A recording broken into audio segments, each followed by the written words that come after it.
ભારતીય મજદૂર સંઘનું ત્રિવાર્ષિક અધિવેશન વડતાલ ધામ ખાતે 6 અને 7 જાન્યુઆરીના રોજ યોજાયું હતું, જેમાં ભાવનગર જીએમડીસીમાં નોકરી કરતા ગિરીશભાઈ પટેલની ગુજરાત પ્રદેશ બીએમએસના મહામંત્રી તરીકે વરણી કરી હતી.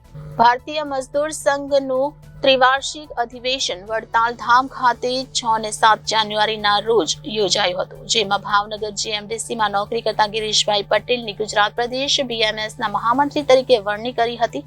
તેમજ અન્ય ભાવનગરના 4 ફેડરેશનના લોકોનો પણ કારોબારીમાં સમાવેશ કર્યો હતો, જે અન્વયે તેઓનું સન્માન સમારોહ તથા અભિવાદન કાર્યક્રમ વિશાળ સંખ્યામાં આંબેડકર હોલ પાનવાડી ખાતે રાખ્યો હતો, જે પીલ ગાર્ડનથી શોભાયાત્રા રૂપે નીકળી આંબેડકર હોલ ખાતે પહોંચ્યા હતા અને ત્યાં અભિવાદન અને સત્કાર સમારોહ યોજાયો હતો.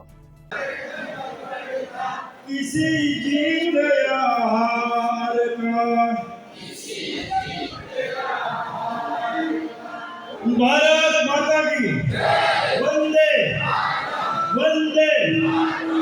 ब्यूरो रिपोर्ट जनादेश न्यूज़, भावनगर।